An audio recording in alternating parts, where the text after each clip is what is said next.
El principio de la sabiduría es el temor del Señor. Buen entendimiento tienen todos los que practican sus mandamientos. Su alabanza permanece para siempre. Escucha algunos consejos junto a María Cristina para llevar una vida familiar guiada por la palabra de Dios. Aquí comienza Educando Bien.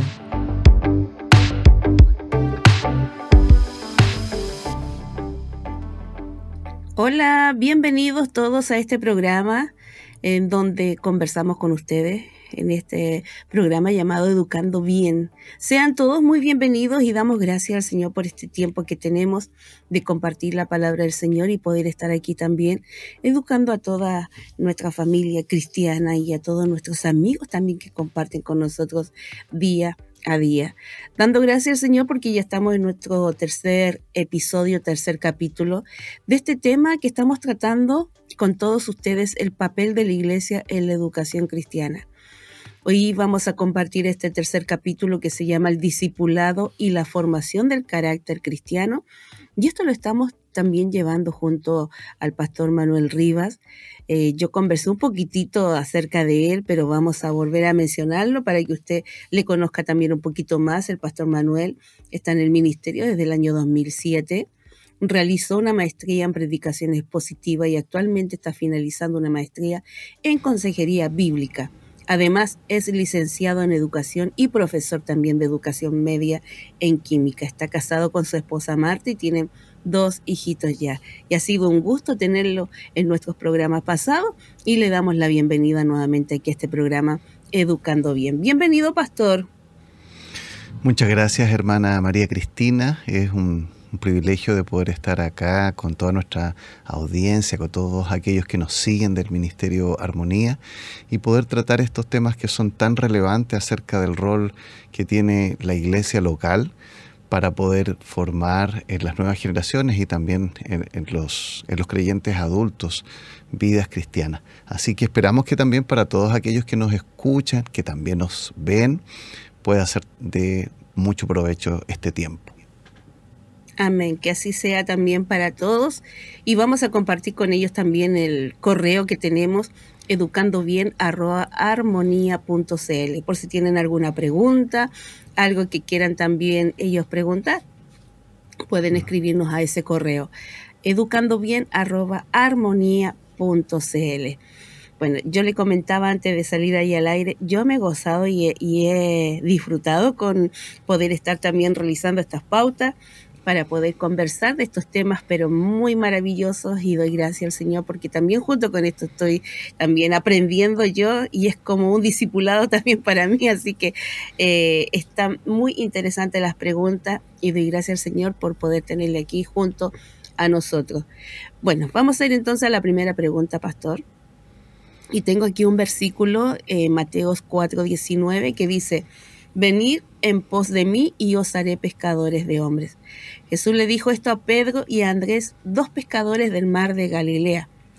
Y este pasaje puede tener a lo mejor diferentes interpretaciones, pero generalmente es visto como una invitación a seguir a Jesús y a estar en comunión con Él. Y este versículo Jesús justamente le dice a sus discípulos que lo siguieran y que Él los haría a ellos pescadores de hombres. Yo quiero que usted, pastor, me comparte y nos dé a entender qué significa ser un discípulo de Cristo. Es un pasaje muy interesante, hermana María Cristina. Primero porque sabemos que esto lo dice nuestro Señor y también a quien se los dice. Él está llamando, como usted bien decía, a personas que no eran profesionales religiosos en ese tiempo, no eran de la casta, ¿no es cierto?, más importante en ese momento judía, no eran líderes del Sanedrín, no eran fariseos, eran, en este caso, judíos que se dedicaban a la pesca. Y nos muestra que tenemos que entender de una manera profunda lo que significa ser un discípulo de Cristo. Él dice, venid en pos de mí. De tal manera que la definición más sencilla que podríamos decir de un discípulo es aquel que sigue a Cristo. Un diccionario bíblico señala que un discípulo es uno que se dedica a aprender de alguien como su maestro. es el discípulo, es el aprendiz o es el seguidor. Y nosotros creo que en nuestro tiempo moderno no tenemos muchos ejemplos de algo como esto.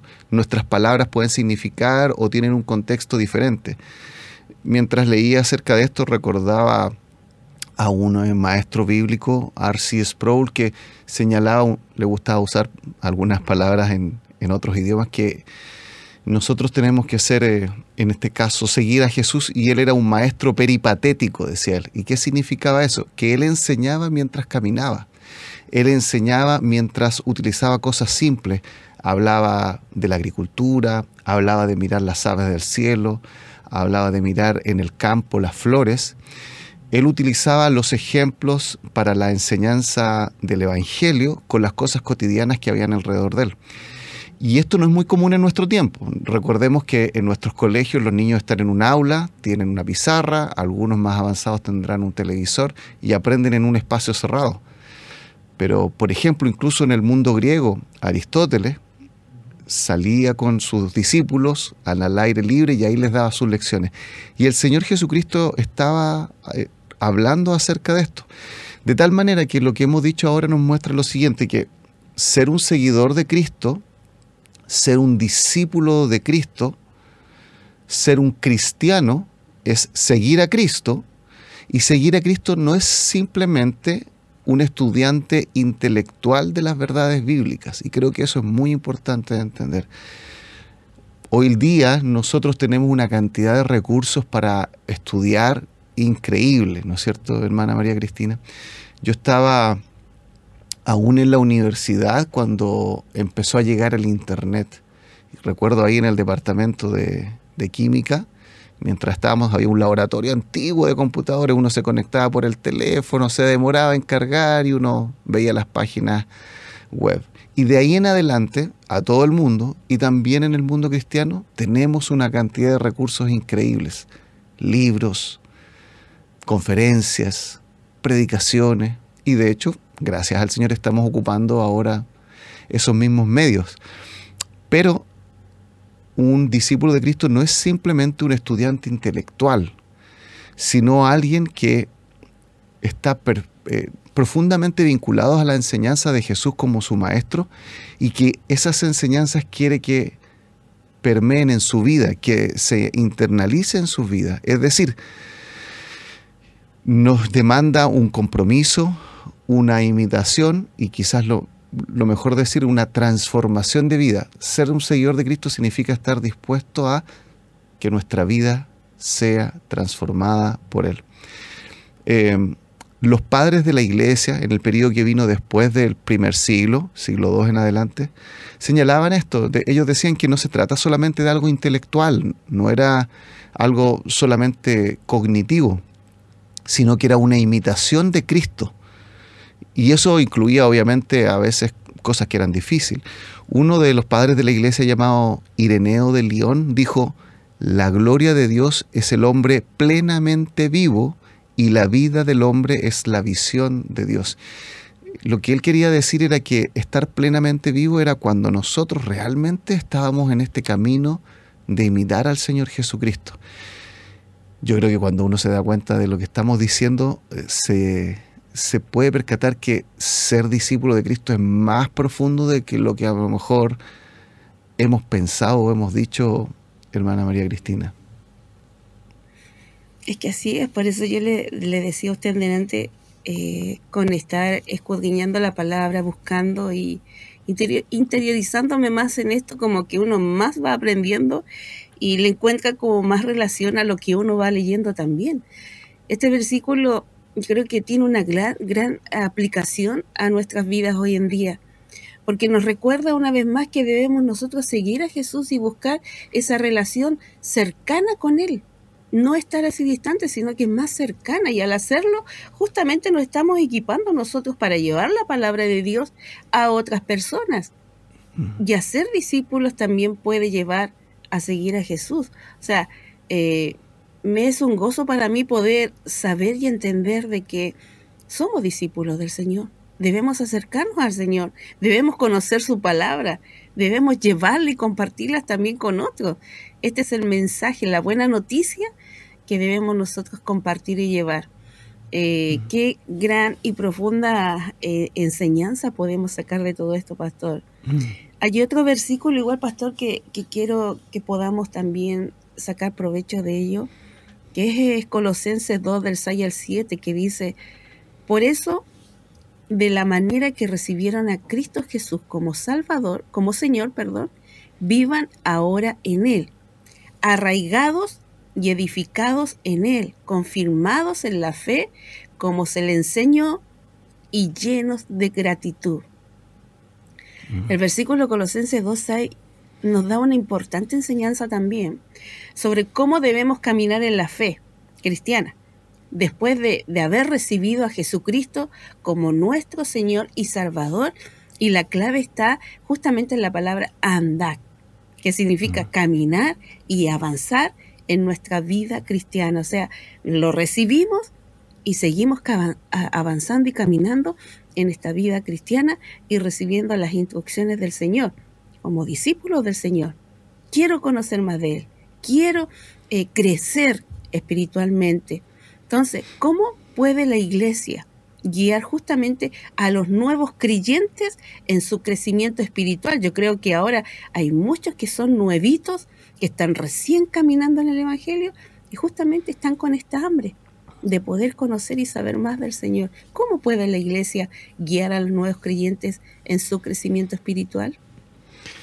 Es una muy buena pregunta, hermana María Cristina.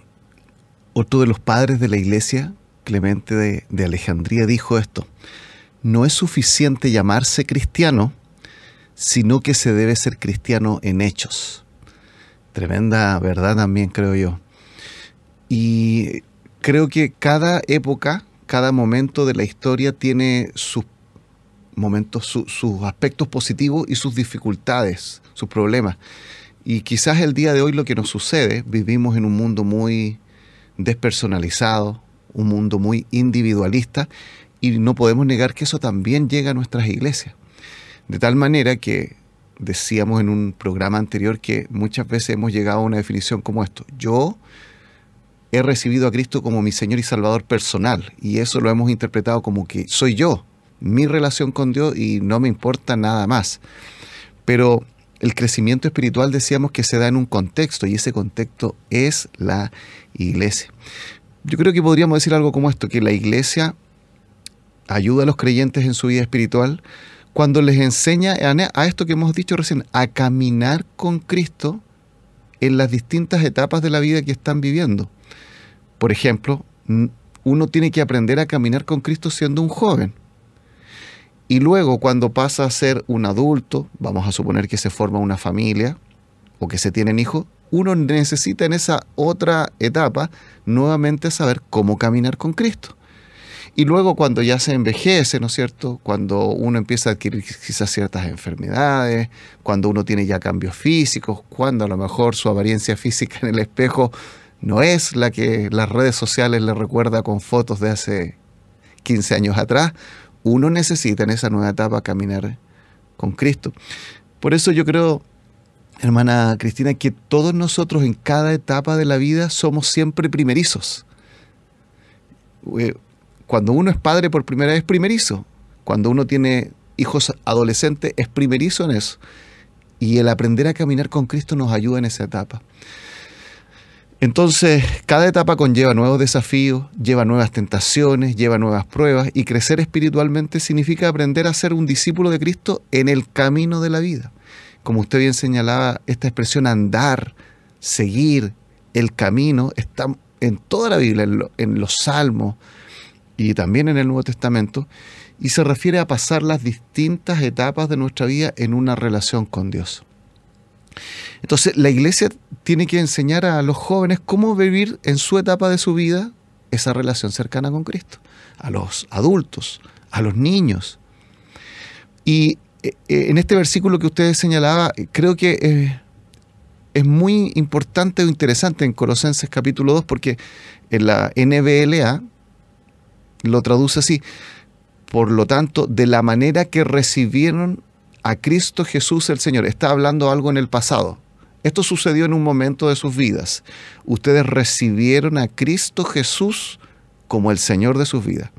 Luego viene al presente y dice, así anden en Él. Es decir, el camino de la vida, ustedes deben andar en comunión con Él. Y luego da dos características. Firmemente arraigados y, en segundo lugar, edificados en Él y confirmados en su fe. Entonces, la iglesia debe alentar a los cristianos a plantarse en Cristo. Usa esta idea de arraigados, que es que una planta echa raíces profundas que le permiten sortear las inclemencias del tiempo. Asimismo, los creyentes van a crecer espiritualmente cuando su fe está firmemente arraigada en Cristo. Yo creo que a usted le ha tocado, hermana María Cristina, escuchar testimonios de personas que están atravesando un problema difícil en sus vidas, en un contexto cristiano, y lo que llama la atención cuando uno los escucha es que en su relato, en la historia, en la conversación, Dios pareciera estar ausente. El Señor Jesucristo pareciera no estar. Entonces cuentan el problema que tuvieron con su cónyuge, hablan, digamos, de la dificultad que vivieron con una persona quizás del trabajo, con un conflicto que se vivió en el contexto de la iglesia, pero en todo ese relato, en muchas ocasiones, y esto es lo más llamativo, no es lo que dice, sino lo que no dice, o mejor dicho, quién no está en esa historia. Y en esa historia a veces no está el Señor. Entonces ellos ven el problema con su esposo, esposa, ven el problema en su trabajo, ven el problema que vivieron en el contexto de la iglesia, pero no ven al Señor en medio de ese problema. Y este pasaje dice que los cristianos deben estar arraigados en Cristo. Su fe, las raíces no es la iglesia. Las raíces no están fundadas sobre el líder de la iglesia. Las raíces están firmemente conectados con Cristo, que Él es el Señor de la iglesia. Y ahí es cuando nosotros en nuestro cristianismo crecemos. Un último comentario. Se usa esta otra expresión de edificarse en Cristo, edificados en Él, dice Colosenses. Y está hablando de esta idea de un edificio, ¿no es cierto? Y va la misma idea anterior, tal como una planta echa raíces, y mientras más profundas las raíces, más firme va a estar. De la misma manera, un edificio, cuando tiene un fundamento en el terreno, en un terreno sólido, y por lo menos en Chile lo sabemos, tenemos que excavar harto, ¿no es cierto?, para evitar los sismos, nosotros vamos a poder estar firmes. Un pasaje en 1 Corintios también lo complementa. Conforme a la gracia de Dios, dice Pablo, que me fue dada, en 1 Corintios 3, 10 y 11, yo como sabio arquitecto puse el fundamento y otro edifica sobre él, pero cada uno tenga cuidado como edifica encima, pues nadie puede poner otro fundamento que el que ya está puesto, el cual es Jesucristo. Entonces, la iglesia va a ayudar a los nuevos creyentes cuando ellos logran profundizar en su vida espiritual, en su relación con Dios. Y de ahí brota todo lo demás en su vida cristiana. Es como versículo de Salmos, Salmos 1:3 me parece, que habla que seremos como árbol plantado junto a corrientes de agua. Esta metáfora que nos indica que estaremos las raíces profundas ahí, y cuando vengan las tempestades, cuando venga algo, estaremos ahí firmes. Y su hoja no cae, dice. O sea, nuestro espíritu no va a decaer, nuestra fe no va a decaer. ¿Por qué? Porque estamos ahí arraigados, juntamente ahí en esas corrientes de aguas profundas. Y qué importante es poder permanecer en Cristo, estar en Cristo. Es algo muy importante para nuestras vidas. Es algo muy profundo lo que estamos tratando justamente con este versículo de Colosenses 2:6, en donde nos invita justamente a aceptar a nuestro Señor y Salvador y caminar por su camino, renunciar incluso a nuestros propios deseos y voluntad. Sin embargo, esta yo sé que no es una tarea fácil porque lleva tiempo también y necesitamos nosotros, yo creo, estar en ese contacto íntimo con Dios a través de la lectura bíblica, a través de la oración, que no deben cesar en nosotros. el testimonio de nuestra fe también que compartimos con los demás, porque andar en Cristo justamente nos insta a esto, a permanecer en Él. No se trata solamente de creer, como decía usted, muchos cristianos que yo soy cristiano, pero realmente no están haciendo la voluntad del Señor, o no están siguiendo los caminos del Señor. Es como un viaje donde cada paso que damos debe reflejar justamente el amor del Señor y las enseñanzas que el Señor deja en nuestras vidas. Qué profundo es esto, pastor.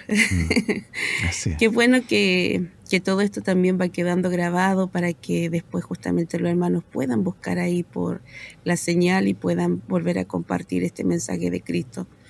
Hay otro versículo, pastor, que se encuentra en Lucas 9:23, que dice así: y decía a todos, si alguno quiere venir en pos de mí, niéguese a sí mismo y tome su cruz cada día y sígame. Negarse a sí mismo, tomar su cruz y seguir a Jesús, yo creo que es un requisito para todos los verdaderos discípulos que quieren seguir a Jesús. Es una forma de transformación personal, creo yo, continua, donde nos conduce justamente esa vida de plenitud y esa vida de abundancia en la presencia del Señor.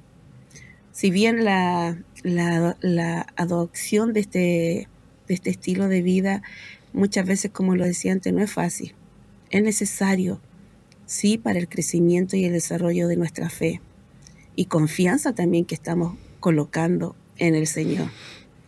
Que esta invitación pueda ser cada día para nosotros. Pastor, ¿qué enseñó Jesús sobre el discipulado justamente cuando decía estas palabras? Si alguno quiere venir en pos de mí, niéguese a sí mismo y tome su cruz cada día y sígame. No dijo cada semana, un día a la semana, cada día y sígame. Es un tremendo pasaje, yo creo, hermana María Cristina, y quizás muy olvidado por nosotros los creyentes en este momento del siglo XXI. Porque, bueno, vivimos una época donde, podríamos decir, estamos muy centrados en cómo nos sentimos, en cómo está nuestro mundo emocional. Ese es como el énfasis en nuestra época. Mis emociones, mi estado emocional, cómo manifiesto, digamos así, mi sentimiento, es como la base en la cual la gente se autopercibe, es como lo más importante. Pero lo interesante que el Señor está mostrando acá, que debido a que Él busca en nosotros una satisfacción aún mayor, esa satisfacción mayor implica la autonegación. Y esto, ¿por qué creo que es importante? Porque a veces en muchas iglesias se ve como que Dios está casi al servicio de nosotros para otorgarnos todas las cosas que nosotros queramos, como que cumplir todos nuestros caprichos.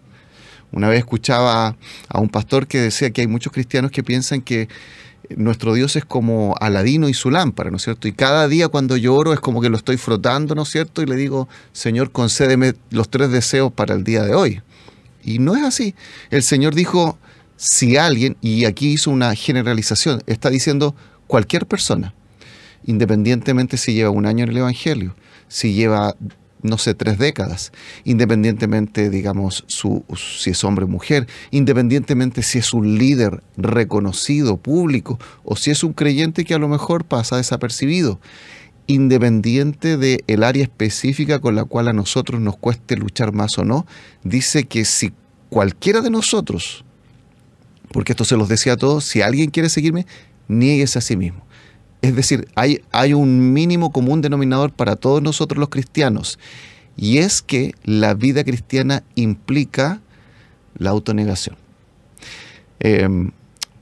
Juan Calvino, en su Institución de la Religión Cristiana, dijo que no somos nuestros, por tanto, no nos propongamos como fin el buscar lo que nos conviene, sino lo que el Señor requiere de nosotros.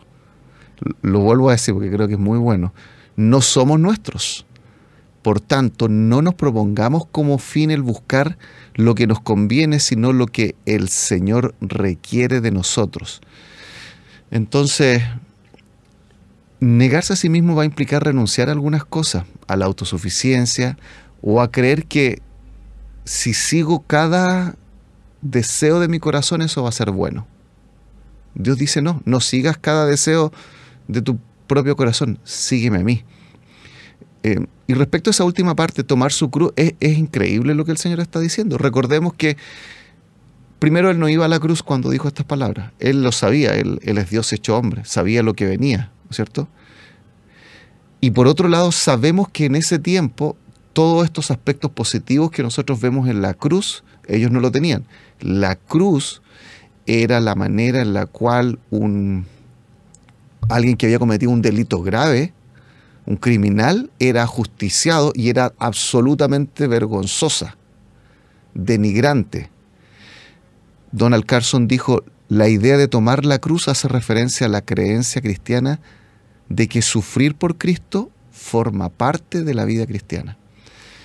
Entonces el Señor nos está diciendo que al tomar nuestra cruz significa que van a haber áreas en nuestra vida, en el discipulado, áreas de nuestro corazón, de nuestro carácter, de nuestros deseos, que nosotros vamos a tener que crucificar, igual como el Señor.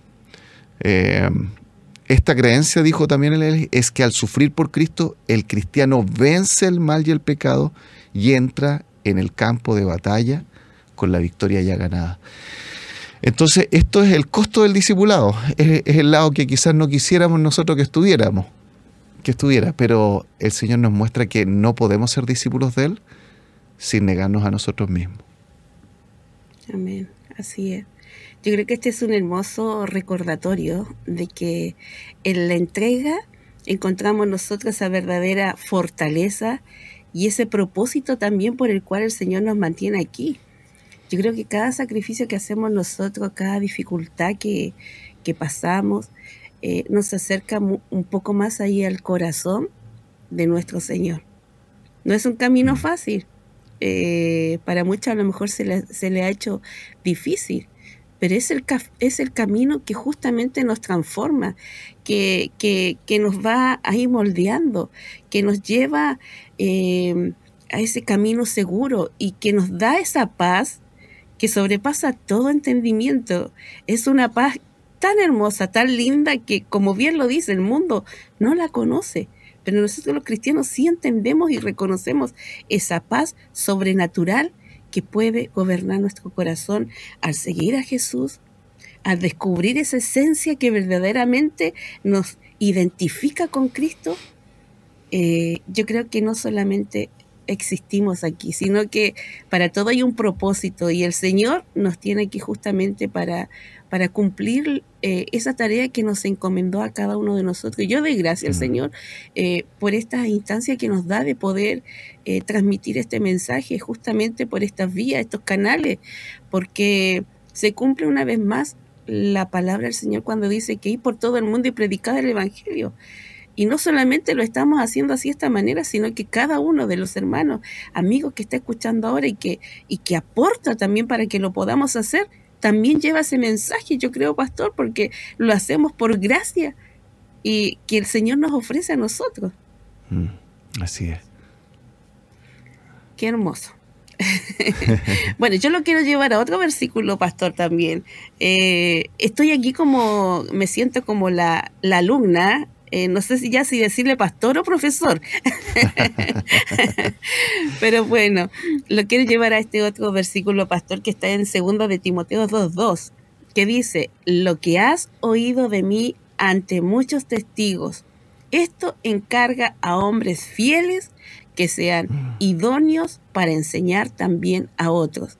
Y justamente aquí Pablo le encarga a Timoteo defender la verdad, pero con precisión, con amor, con pasión, y le anima también al decirle que va a sufrir también penalidades como un buen soldado de Jesucristo. Y Pablo le estaba diciendo a Timoteo que las enseñanzas que ha recibido de él deben ser transmitidas a otros hombres dignos de confianza, para que también puedan enseñarla. Yo creo que esta introducción es crucial para garantizar justamente la continuidad de la enseñanza y mantener también este legado de Pablo cuando le dice ahí, lo que has oído de mí ante muchos testigos, esto encarga a hombres fieles que sean idóneos para enseñar también a otros. ¿Por qué es importante la mentoría espiritual dentro de la iglesia, pastor? Yo creo que cada una de estas cosas que estamos viendo nos damos cuenta que lo que el Señor a veces nos demanda a nosotros como iglesia va por un lado, y puede ser que nosotros sin quererlos como creyentes, como iglesia local, como líderes, podemos poner el acento en otro lado. Y eso no digo que no haya que hacerlo, pero sí significa que a veces descuidamos esto otro que es importante. De lo que usted señala, por ejemplo, hermana María Cristina, yo pienso que a veces en nuestras iglesias sucede que nuestras fuerzas y energía en el liderazgo se centran más en organizar las actividades que tenemos para el mes o para el año. Planificamos quién va a dirigir el culto, qué músicos tienen que tocar, quién va a lo mejor exponer la palabra, si hay una reunión de mujeres, de hombres, de lo que sea, más o menos similar. Pero lo interesante de este pasaje es que Pablo nos está hablando como de otro enfoque, y él señala algo como esto: yo, Pablo, estoy mentoreando, estoy preocupándome de ver un crecimiento en la vida de Timoteo, y a ti te pido, Timoteo, que tú busques a algunos otros hombres y que tú también los mentorees, para que este tercer grupo, busque otros más y también los mentoreen. Es como 4 pasos y están unidos estos como eslabones para que el evangelio continúe en adelante. ¿Y a qué nos referimos con mentorear? Y nos referimos a ese proceso en un grupo pequeño, acotado, con otras personas, donde el objetivo no es solo y exclusivamente el que la otra persona entienda verdades intelectuales del evangelio, sino que su vida sea transformada. Thomas Watson, un pastor del período puritano, dijo que el cristianismo no es solo un credo en la mente, sino una nueva creación en el alma. El objetivo de Dios es formar en nosotros a un hombre, y me refiero a humanidad con esto de hombre, no a varón, sino a humanidad, el hombre nuevo, el segundo Adán, el carácter de Cristo. De tal manera que Él lo que quiere es que, independientemente de la edad, como decíamos antes, el sexo y todo eso, que cada uno de nosotros, al ser un seguidor de Cristo, en su vida se forme el carácter de Cristo, el ser como el Señor. Hace un par de años, hermana María Cristina, leí un libro que se llamaba La Iglesia Mentora, de Phil Newton, y él hablaba de cómo la iglesia y los pastores debemos cultivar precisamente en la iglesia el mentoreo para el crecimiento espiritual de las personas. Y él lo primero que señalaba, bueno, este pasaje que usted muy bien ha citado, de 2 de Timoteo 2:2, donde nos damos cuenta que el liderazgo en la iglesia no es algo exclusivo de instituciones. Gracias a Dios por los seminarios, por los institutos bíblicos, pero el carácter se forma dentro de la iglesia. Déjeme colocar un ejemplo. Un hermano de nuestra iglesia, uno de los líderes, está ayudando a otro hermano que él es muy bueno para, al mirar en la iglesia, detecta muy bien o diagnostica muy bien problemas, dificultades, cosas que están sucediendo que debiesen mejorarse. Sin embargo, como él las expresa, como él las cuenta, pareciera ser como que estuviera haciendo una exigencia, una demanda. Mire, yo me di cuenta de este problema. Entonces, este mentor, lo que está tratando de hacer con él es decirle: tienes razón, lo que estás viendo es correcto. Ahora la pregunta es, ¿cómo eso lo expresas? Y cómo tú colaboras con la ayuda del Señor para ayudar que esos problemas que viste puedan mejorarse, puedan cambiar. Entonces, el contexto que nos está señalando este pasaje de 2 de Timoteo muestra, ¿no es cierto?, que la manera en la cual esta iglesia de Éfeso, que estaba bastante afectada y que por eso Timoteo va a cumplir un rol de restauración espiritual para esa iglesia, implica no solo un conocimiento teológico, sino que líderes, hombres y también mujeres, obviamente, que en sus vidas sean mentoreados para que reflejen el carácter del Señor Jesucristo. Esa es la idea que está dándonos acá Pablo. Amén. Es una idea y es un recordatorio, un recordatorio de amor y responsabilidad también yo creo que debemos nosotros compartir dentro de nuestra comunidad en la fe. Esto nos invita también a recordar que cada enseñanza que recibimos nosotros no es solamente un regalo para nosotros. O sea, yo me quedo con esta enseñanza y es mía y la hago ahí, la escondo, ¿no? Sino que también es un deber hacia los demás, o sea, transmitirla, asegurando que la verdad continúe justamente iluminando el camino de otros. Que siempre estemos dispuestos nosotros a dar y compartir con el mismo cariño que hemos recibido, poder también compartirlos a otros. Bueno, hay otro versículo igual que impacta mucho, que es el de Juan 8, 31, 32, y dice: si vosotros permaneciereis en mi palabra, seréis verdaderamente mis discípulos y conoceréis la verdad, y la verdad os hará libres. La Biblia enseña a seguir a Cristo y se logra justamente, como lo dice aquí, permaneciendo en su enseñanza. Y Pablo también dijo lo mismo ahí en Romanos 12:2. Somos transformados por la renovación, dice, de nuestra mente. Yo creo que el discipulado es una batalla para nuestra mente. Pablo dijo que el creyente espiritual es el que tiene la mente de Cristo. Y para ser un discípulo de Jesús, como usted lo ha comentado en otro pasaje igual, y nos ha hecho reconocer y conocer también que debemos permanecer justamente en sus palabras. ¿Cómo impacta entonces el discipulado en la educación cristiana? Me gusta otra cita de un pastor reformado, que es Richard Baxter. Él dijo: el verdadero discípulo no solo escucha la palabra, sino que la vive y la respira en su vida cotidiana. Entonces, la educación cristiana es eso: enseñarle a otro, mentorear en la vida de otro para que viva y respire en su vida cotidiana la palabra de Dios, para que donde esté, lo que haga, su trabajo, su familia, sus hijos, él pueda vivir y respirar esa palabra de Dios. Como usted bien señalaba en este pasaje, el Señor está hablando de que para poder ser un verdadero discípulo hay que permanecer en la palabra. Nos da otro elemento de lo que hemos dicho anteriormente. Hemos dicho en primer lugar que ser un discípulo de Cristo es seguir a Jesús para que nuestro carácter sea a la imagen del carácter del Señor. Además, hemos dicho en segundo lugar que ser un discípulo de Cristo implica que en muchas cosas de nuestra vida vamos a tener que negarnos a nosotros mismos, no vamos a poder cumplir todos nuestros deseos.